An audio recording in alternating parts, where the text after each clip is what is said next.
นี่คือเป็นภาพบรรยากาศถ้ำฤาษีแหละนี่มันนี่ลุงคนลงมาทางหลังถ้ำได้เบิ่งเขาเพิ่นปีนต้นไม้ลงมาได้หลังถ้ำผู้ได้ผู้สูงได้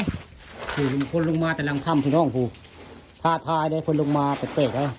ปีนลงมาต้นไม้ ออกกำลังกาย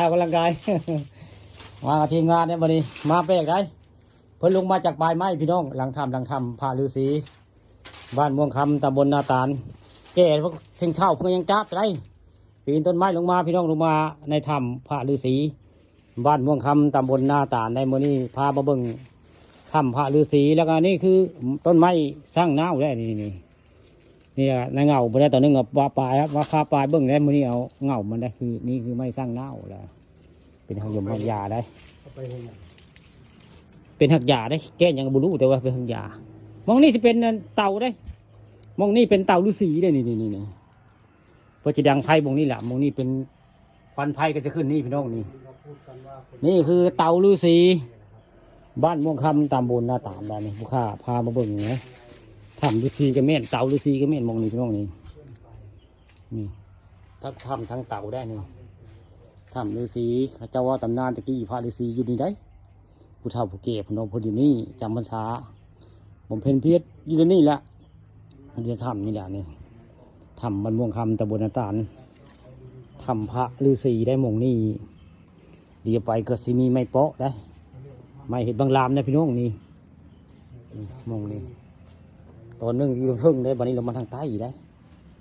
มาทางใต้ถ้ำได้นี่มากับทีมงานลุงมงคลได้นี่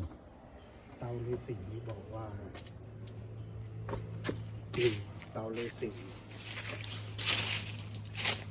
ลือคนไม่ลุ่งนะไม่ต่อเตาตรงนี้อยู่ในหน้าผาได้ถ้ำนี่อยู่หน้าผาได้ผู้ขาได้ถ่ายอยู่ทางถึงหน้าถ้ำได้ถ้ำหน้าผาได้ถ้ำฤาษีนี่ถ้ำฤาษีนี่คืออยู่หน้าผาได้นี่มากับทีมงานลุงมงคลคนบ้านม่วงคำได้นี่คือภาพบรรยากาศถ้ำพระฤาษีบ้านม่วงคำตำบลนาตาลนะพี่น้องนี่แต่ว่ามันมีถ้ำเลยนี่ถ้ำเลิกกี่แล้วเขาเจ้าปิดไว้ดีนี่เขาเจ้าเอาหินปิดไว้จริงๆถ้ำนี่ใบน้อยถ้ำใหญ่ได้ดินี่แหละหินเพิ่นปิดไว้พี่น้องนี่ถ้ำฤาษีนี่แต่ก่อนมันสิลึกแต่เบิ่งแล้วนี่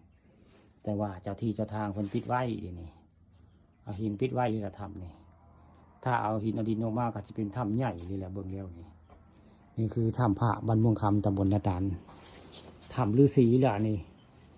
ซีเมนต์หูโป่งไว้ได้นี่โป่งไหมมองลงบุคคลลงมากับมองนี่แหละพี่น้องนี่ คนแค้น